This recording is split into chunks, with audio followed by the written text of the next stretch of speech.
Hello, everybody. It's Becky Mossbrucker here with the Stronger Together Tribe podcast. Today, we're going to talk to Stacy Schaffer, and we're going to be talking about authoring and writing books and how we got started in writing our books and, what fuels us, what makes us want to continue writing, even if it isn't in a book. I've had people ask me to write articles for magazines, and I'm like, holy cow, here we go. So it's been a fun journey for me.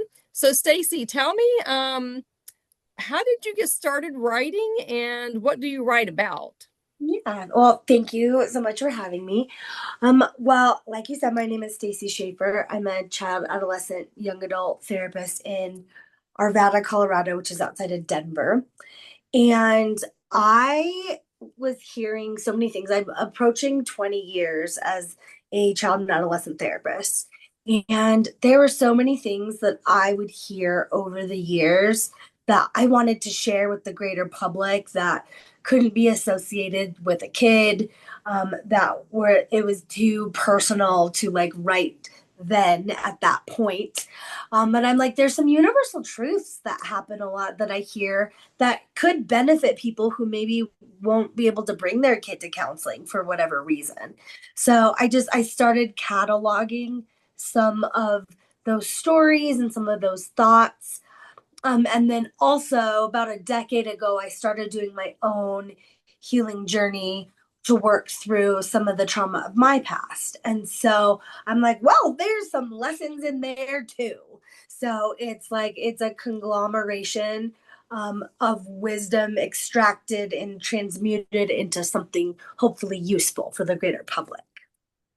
It's funny because people will say, you should write a book about this and you should write a book about that. And I'm like, if it doesn't resonate with me, I'm not going to put my energy towards that, Sure. right? Yeah. It needs to be a topic that you are interested in and that you're going to spend the time researching.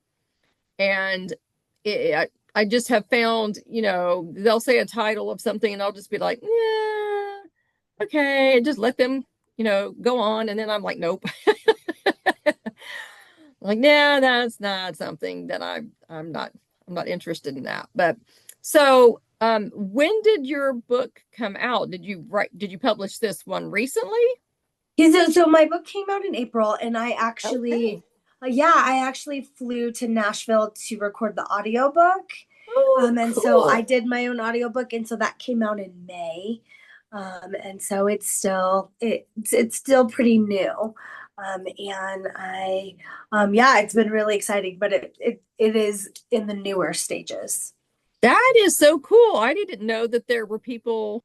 I guess I would have thought people would do that, but it just never occurred to me to go Yeah, it somewhere was. else to do the audio part. Well, one of my really good friends, who's also a children's therapist, when I was writing the book, said, I don't know if you know this about me, but I'm dyslexic and I only listen to audiobooks. Like, would you consider doing an audiobook? And I like it hadn't crossed my mind because I don't consume audiobooks. It's hard for me to pay attention.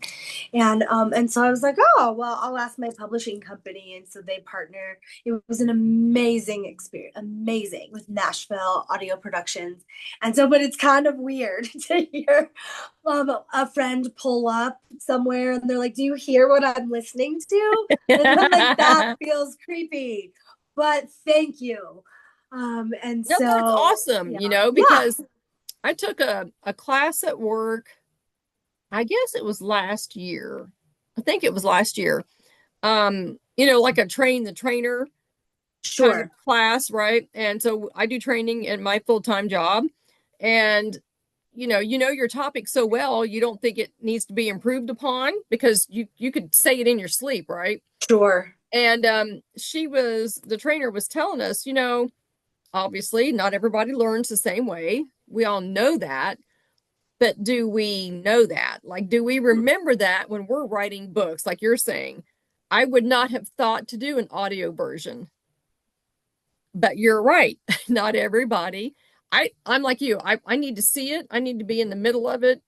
If I'm, I used to think I was pretty good at multitasking. The older I get, the less good I am at that. I'll have a video. So I was listening to a video today that's I do a lot of Cricut crafting and making stuff, right? So I had my work computer up, I had my video guy on telling me about some things he was doing with his crafting business. And I kept finding myself having to stop him and rewind him because I was so focused at work. All I heard was noise in my head, but I wasn't paying Mm, attention to him. And I'm like, Becky, you cannot do you can't do this kind of thing anymore. You got to stop. yeah. You need to focus on one thing, and that's him right now. And then you can go back to work what you were doing. So Yeah, I I can, feel that. It's the world we live in. I'm learning how many people are audiobook people, and I didn't realize that. But I think that there are elements of my book that are funny, and a lot of my funny is like the pauses. And I figured that it would really bother me if someone else did my audiobook, and I'd be like, that's not how I meant it. uh, So it was to make sure that I like had control over how it was communicated. I like the fact that you did it and you didn't let Chat GPT do it for you. No. Yeah. Yeah. Yeah. I mean, I like Chat GPT for some things, but they're not writing my story and they're not doing my audio. No. No. One of my clients, teen clients, told me this week that a teacher is making them handwrite essays Oh man. to circumvent the like Chat GPT. And I was like, well, they had to figure something out because Absolutely. it's a problem. Everybody keeps saying AI is here to stay. And I'm like, yeah, I get it. But yeah, we were in an audit at work, and one of the auditors was asking Chat GPT some questions, and they had the answers wrong because she knew the answer, and they did it twice, and it was wrong both times. And she said, "Let me tell you what the right answer is." Oh Like, no. yes, Oh ma'am. no. Yep, That's I, bad I news thought that there. was hilarious. So Yeah. when I use it, I will use it. Certainly not for writing any of my books either, but for like topics. So I do a lot of safety seminars. I teach a lot of safety classes, and I'll say, "Tell me what is the going trend for safety in the fall." Just very generic. I don't ask it to write, anything. I'm like ads, 2 or 3 sentences. That's it. I'm not having it write me a book. That's my job. Yeah. It doesn't know everything. It's certainly, like you said, it doesn't have your personal experience. So it wouldn't know that. No. How long did it take you to write your book? So I like it started having like thoughts about it like in the summer, the 2 summers ago. And then I was told it took a while to get picked up. But it didn't take a Oh, while good. because it's compelling material like my backstory. And so I'm very big into deadlines, and I wanted my book release party to be the same week as my birthday, which is in Yeah. May, like symbolic. So I would say that the majority I wrote in between a January and April period. But like once I had an idea for a chapter, it just came out. And so, but the stories have been brewing forever, you know? So, It's funny when I wrote in my first book, when I did my collaboration with my first book, I didn't tell my husband anything about it. And I would be up late at night because I'm a night owl anyway. And I'd be in my office typing away, or I'd be down in the living room watching a little bit of TV. And then I would start thinking about my book and I start writing some more. I was up till like 2 in the morning mm. for months, just a couple nights a week, not every night. But he got so upset one night. He just comes downstairs, storming down the stairs. It's 1:38 in the morning. He's like, "What are you doing on this computer at this time of the morning?" And I'm like, "I'm writing something." And he couldn't understand it because I didn't give him any information. Mm. So, his mind is going off the deep end about what she's doing at 1:30 in the morning. Yeah. And when the book got published, I gave him my very first copy, and I wrote a little message in it and I signed it, and I brought it into him one night. He was in the bedroom, watching TV, kind of resting, getting ready to go to sleep.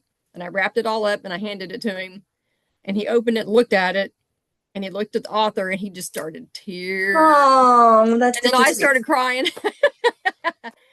And I said, "This is what I've been doing until 2 in the morning for months." Oh, that's a Yeah. precious story. Yeah. He's never questioned me ever since. If I'm up late, he doesn't say a word because now Like I'm you're, on my fifth book. So now he's like, yeah. just let her go. He's like, have at it. Yep, yep. It was funny. I was really trying to make it a secret to surprise him. I wasn't trying to Sure. be a secret to, make him have anxiety over it, but he was anxious for sure. Um, so another thing I wonder about is how can we, so this is going to be a very loaded question. How can we as parents help our kids through something that they are dealing with that might be anxious for them so let's say they're like early teens, right? And they don't really want to tell you some stuff they're going through, but you can tell they're not, something's off, but you don't know what it is. How can we as parents or grandparents help our preteens or young kids explain to us what they're going through in a non-threatening environment? Yeah. I would always say that that car talks are pretty good because they're not forced to make eye contact and they are kind of trapped. And Yep. so that is pretty beneficial. But in my book, I have a whole list of conversation starters, like how to actually engage, like start a conversation.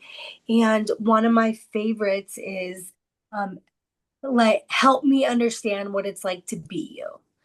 Because I write in there that we try really hard as adults to connect with kids and and indicate I was a kid once too. Well, sure, but we were not kids in this generation Right. dealing with the current challenges that they deal with. Yep. And so I find that a lot of times kids shut down when they hear, even though the attempt is genuine to be like, I get you, I know what it's like to be an awkward tween.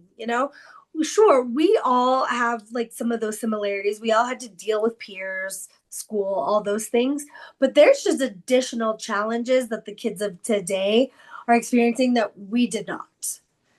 And so I think like to ask questions as like an observer as opposed to like I already get it, and so tell me a little bit more, but I already get it, because then when we try to be that relatable we become unrelatable. And then they're just like whatever, like you don't know what it's like to like have the social media challenges, to have the school violence issue. There's so many things that the kids of today are dealing with that are astronomical, which is why I Yeah. have job security forever. Oh, yes, you do. You don't have to worry about that. My daughter is in her 30s and she'll say something about something, and I'll be like, "Oh, yeah, well, I went through that." And she's like, "Mom, Mm. exactly what you're saying. Like, that was 30 years ago. Mm. It's not like that anymore." And I'm like, "Sure it is." She's like, "No, it's not." And I know it's not.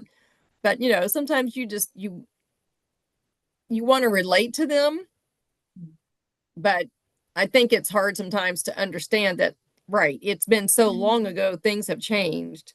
Well, and we live like, I hate to say the latest shooting, but the latest shooting in the high school was in my community. Oh, Um, wow. is that in like Evergreen High is not far, and so I do see a lot of people in the Evergreen community because it's a mountain town, and so like a lot of people come down the mountain for lots of things. It's still a bigger area. It's not a tiny town, but I was seeing kids that day Mhm. that were impacted, and it it's such, I think, for me as a human who did not have to deal with that issue, it is such a powerless feeling, Oh, yeah. because there isn't anything good to say. I mean, words don't help anyway, presence does.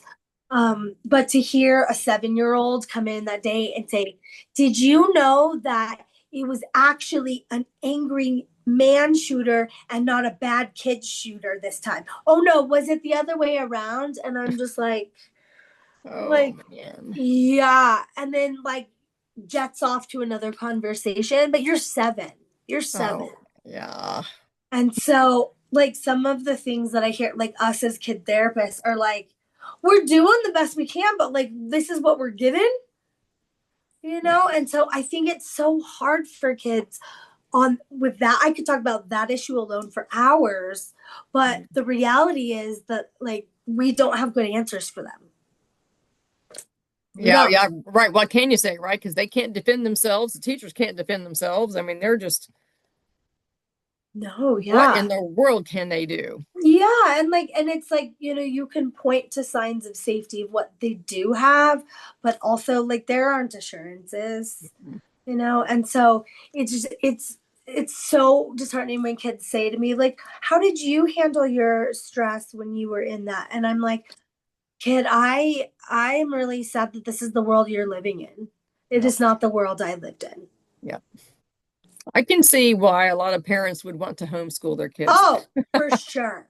For nowadays. absolute, uh-huh. Yeah, For yeah. absolute sure. Yeah. And then, I mean, just the social media challenges, like, it's hard to be a kid. So I taught some self-defense classes to a couple of Girl Scout troops. And it was great. I mean, those girls were like whacking on not each other, but pretending like they were Yeah, they're getting away from the fighters. bad person, and they did really good. They were on it. And then I think it was about 6 months later, one of those young ladies got caught up in this texting. Well, it's sexting ring, and was sending a man pictures of her body, and the man was an FBI agent. Oh, God. And she is no longer in school. She is in a detention center because that's illegal. That is illegal. And they caught her. And I was like, I don't know how to get these young people to Wow. understand they do not need to be doing this kind of No. stuff. No. And like in the state, I don't know what it's like in Virginia, but in the state of Colorado, it's considered like a felony to possess pictures of yourself as a minor. Is that like that there too? Yeah, Yeah. And so they try to tell the kids that. And then I they're think not that listening. no, they're not. Well, they're not. And I talk to parents who they're like, we can't prosecute because if we prosecute, our kid like is also liable too. And Um, so like yeah, and I say to kids like because they warn them young, but kids are kids. But just having the potential for that to happen is so it's insane. yeah, I mean, we'd never had to deal with anything. No, like what? I know Like exactly. Like what exactly are you Exactly. saying? Yeah, and so and I wrote about that too about how sometimes the kids will get so trapped like far in one of these things that they don't know where to turn. Yeah, You I can know, see that. that it's like sextortion. Yep. And they're just like, "We'll tell all your friends and family," and yeah, it is a tangled web, and so that's why I'm like, if the lines of communication, like the sooner we can open them, and like kids aren't always forthcoming with their parents, but I think to have at least one safe person, like the cool aunt, the cool coach, that somebody, that like is at least a sounding board. I mean, if a therapist, a lot of kids are in therapy now. Yeah. um, for good reason. And so I think if they're talking to someone like that is statistically better than not. Right. So if you have a client in therapy with you, at what point can you tell the parents, the sessions are going well or the sessions are not, and I think this child needs like really whatever severe help more than you can handle or whatever. I mean, how you're probably pretty limited as to what you can tell the parents, aren't you? Yeah, so how it works is I say an intake because I do the intake with just the parents first. Okay. And I say here's how it works. Like if the limits of confidentiality, or if they tell me that they're going to hurt themselves, they're going to hurt someone else, someone's hurting them. How I keep everybody happy is that what I tell, and I'll have the same conversation with the first session with the kid. I'm like, what you can trust is that unless it's in those categories, I will never quote you. But your parents gonna want to know what's happening in here. Yeah. So I'll tell them either something I said, the area of conversation, something we made if we did art therapy, something we created if we did sand. But your exact words, unless they fall in those categories, won't get back to them because you can tell them yourself. Like, because that would be weird if I was just reporting directly what you said. And so, like, everyone seems to jive with that and feels respected. If there's a gray area, which is often like the biggest gray area I see a lot is bullying. You know, that you're just like, that it's like, I usually don't hold on to it if it feels like if my gut is like questioning, should I, then I usually go with that. So if it's like, they're like, this person has consistently told me this mean thing every science class. Um, I would say something to the tune of, okay, here's the options. I think mom would really want to know that. So I can bring her in. I can lead the conversation. We can do that. I can tell your mom at the end of session. I'll call her so you don't have to hear, or you can talk to her, and I will check in with her in 24 hours just to make sure that that conversation went okay. Like, what would you prefer? And usually they choose the first one. And so, and I'm like, so everything's okay. Because usually when they see me bring them in, they're like, I'm like, everything's okay. We just wanted to see, I'm like, so, this thing happened and we think it's important to bring you in the loop. I usually try to have a normalizing conversation. Like, I'll say, I don't know if you can connect to this, mom, but there's a kid that's being really mean at school. I don't know if you ever had that. And they're like, yeah, kids are mean, and so to like normalize it so it's not the kid is under a light bulb. And so that's how I keep like the lines of communication open, but enough that everyone feels like safe and trusted. That's a great way to do that because, like you said, yeah, the kid doesn't feel like he's on the spot, Right. right? And so Yeah. you're trying to help the mom relate. And so if something like that happened to her when she was younger, she can be like, "Oh yeah, Yeah. I do that a lot when kids like have some kind of confession about stealing or some kind of like relatively minor thing that I'm like that they want to tell their parent, and then I say to the parent like, I'm wondering if you've ever had a situation that you regret. right." And they're like, yes, to like just normalize humanity. That's very cool. So, how many kids do you see in a week normally on Like, I don't average? want to talk about it. I see Okay. too many. um, like what? Like, is my therapist here? Like, yeah. I see quite a lot Okay. of human beings. It's really tricky because I do want to see as many as possible, but I have to be as healthy as possible. Absolutely. That's why I was kind of wondering is like, are do Yeah. you get Well, because overwhelmed with having well, so many? yeah. Well, the reality is there's only so many after school spots, like just Okay. mathematically. And in order to stay healthy as a clinician, I kickbox. I Good for punch bags. Yeah, you. it's my jam. I punch bags so I don't punch people. There you go. And so I try to do that at least 4 days a week. And in order to make my 7:15 class, like I gotta cut it off at some point. And so I tell kids like, you need me to make sure that I'm keeping care of myself because it's a hard job. Oh yeah. It's a lot of listens.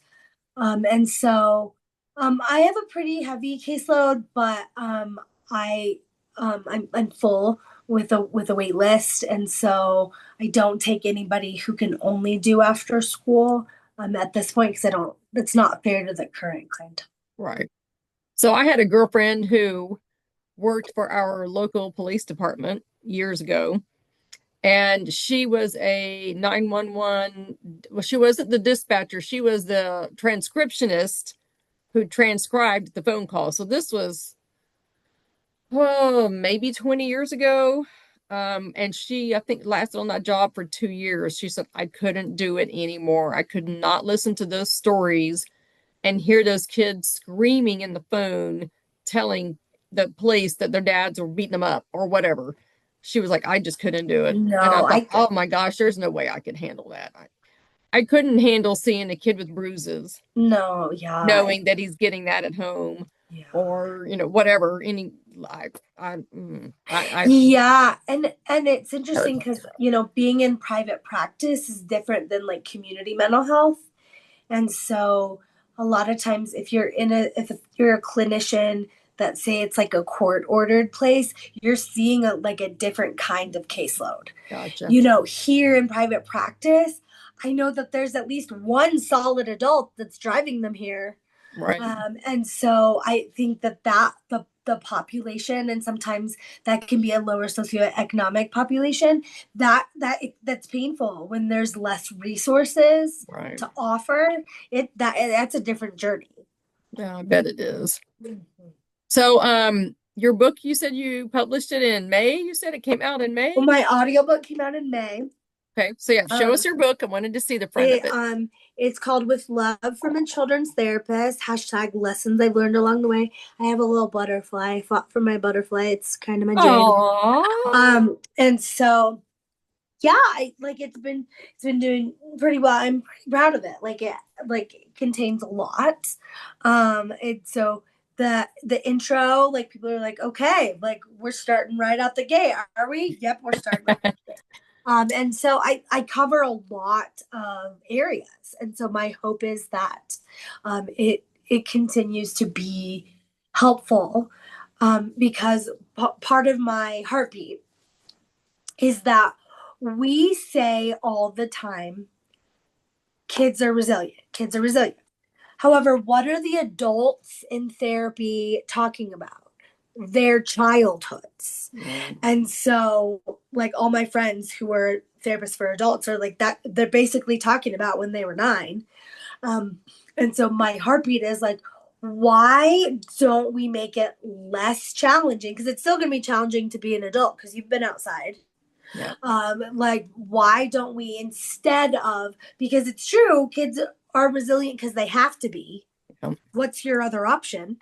But like, what if we gave more tools and the grown-ups in their life had more insight so that things wouldn't be as hard when they're 35 and entering counseling? Absolutely. In my humble yet ultimately optimistic. Absolutely. I know.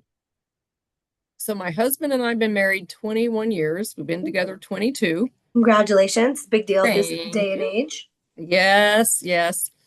And I can't remember how long we had been married, probably 6 or 7 months or 8 months, something like that. And my daughter didn't like, she was living with us at the time, and she didn't like something that had happened. See, it's been so long now, I don't even remember what she didn't like. But she said she was going for a walk. And I'm like, okay. She went outside. I was like, okay. And all of a sudden it dawned on me, she had her purse on her shoulder. She wasn't going for a walk, Becky. Mm. She went for a very long walk, all right. She ran away from home. Oh.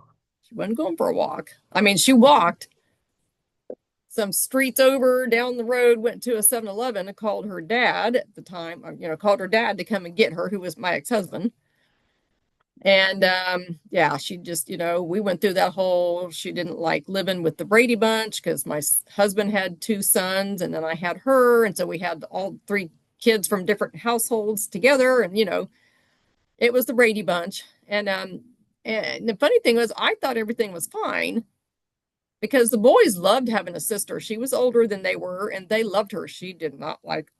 Oh, it was not mutual. No, no, she spent a lot of time in her room. Mm-mm. And so we went to therapy once she came back home. We all went to therapy. And her big beef at that time was when I got engaged to my current husband, she found out from one of her stepbrothers Oh, because about you she being was, engaged? yeah, Oh. because she was at her dad's house that weekend. And I didn't get the chance to tell her in person because she was with her dad. And Oh. before I could call and tell her, he had messaged her and told her. And she held that grudge for a long Oh, time. she held on to that one. She did. She did. Yep. Yep.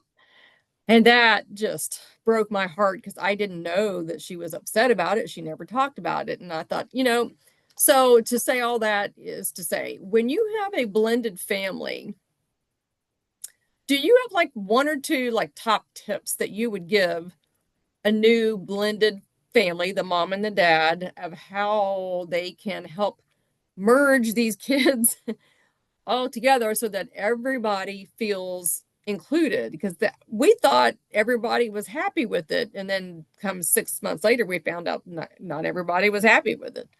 Yeah, and maybe they were in the beginning, right? Like, and Well, so I don't maybe think that she ever was. I think maybe she yeah. felt like she was forced into this marriage, and she didn't Yeah. ask for it, and Well, I mean, whatever. my very first thought is like having everyone get together and come up with like what is this like new like family value, family motto that we can all agree on. There you So go. that it's like new, that everybody's starting from ground zero, like building this foundation together.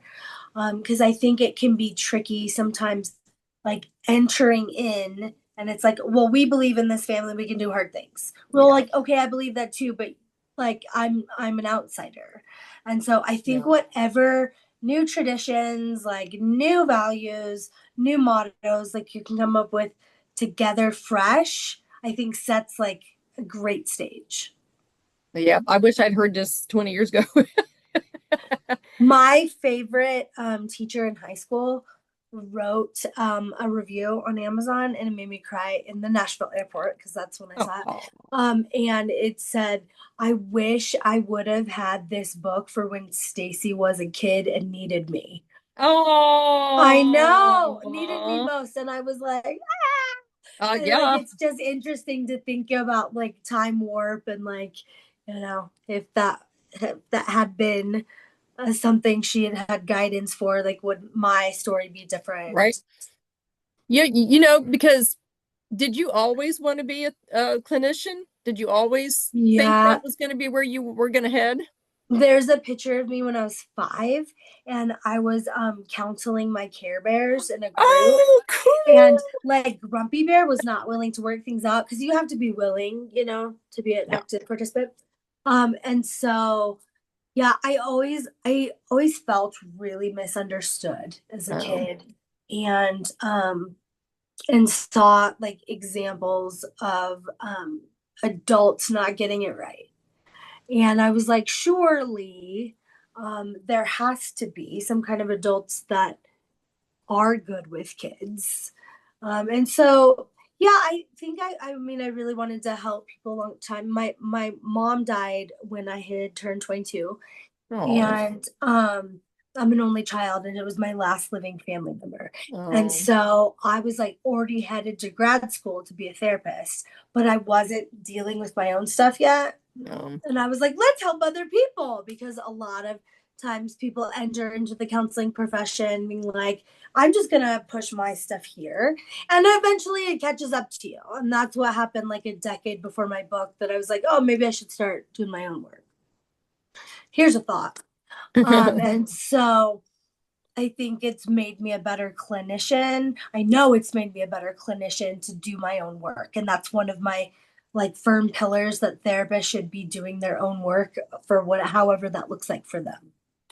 Oh, I could see that because if you're giving advice to other people, you might need advice yourself, right? So, Yeah, and I think like a lot of therapy is more like holding space for people, and like being able to like listen to a lot of hard things. And I think that if you're not in touch with your own stuff, it can get messy and merged I with bet. your own story. And so like I consider my time with my therapist like beneficial for my clients as well. Right. Like I Right. feel like it positively impacts them. It's funny too because I seem to have friends and coworkers that will, I almost feel like a working therapist at work some days. They'll come and tell me things about their own lives that they're going through. And it's funny because I talk a lot. I'm a very noisy person. And when they start talking, I get very quiet. I don't say anything. I look right at them. I don't look away. I don't look around. I'm like in tune, like just keep going. Tell me your thing. And I think they like that. I mean, especially my grandkids too. I used to not get down on their level when my grandkids would come in the house, and I'd just be like, hello, how are you? And I'd be up here patting their heads. And one day I thought, you know what, Becky, think about this. They're always stretching their necks to look up at us, and we never get down on their level and look them eye to eye. And that's about 2 years ago. And once I started doing that, they just Yeah, they're like attuned with they me. Yeah. love it. They love Mhm. you getting on their level and looking right at them and not on your phone and not on whatever. Put your stuff down and look them right in the eye and just say, Sure. really, how are Yeah. you? Like, what's happening with you at school? And my grandson will be looking down and I'll be like, what happened? And I feel bad for my grown kids because I never did that with them. I mean, I didn't have cell phones to distract me, but I was always distracted, I'm sure, with cooking dinner and cleaning and vacuuming and whatever. And I don't remember getting down on their level a lot when they started getting older. It was always talking down to them, but not Sure. talking with them. So I've learned in my older age. Well, it's just we know better, we do better, right? Yep. My mom died in 2001, same year as September 11th, so forever ago. And my mom would be so confused about my profession. Like, Oh, what do you talk about feelings? Like, what? Because she was a dental hygienist, so she's like, teeth, that makes sense to me. Feelings? gotcha. And so I think we evolve. Like I needed a Stacy so bad when I was a kid, but it wasn't readily accessible like in Yeah. that generation. It just Yep. wasn't. And so it's like we know better, we do better. And that's why like my hope is that like my book helps people wherever they are generationally. I love that. I love that. All right. Any last thoughts you want to give us? No, I mean I think that like you were saying about tuning with kids, I think that that's all we all want at the end of the day is to be seen and heard. And my hope is that like my book like helps everyone who reads it feel seen and heard somehow in some way to connect with some part of the story because we all have to do this human thing. We didn't sign up for it. My hope is that like this could help make some point of the journey easier. Perfect. I love it. All right. So, hang on with me for a minute when we're done with this. But for the rest of you, just hang out for the next podcast. If you have any questions for Stacy, I will link all of her contact information at the bottom of the video so you guys can contact her and go get her book. I'll get a link for that too. And hope you all have a great evening, and we'll see you on the next podcast. Thanks for coming, Stacy. Thanks for having me. You're welcome.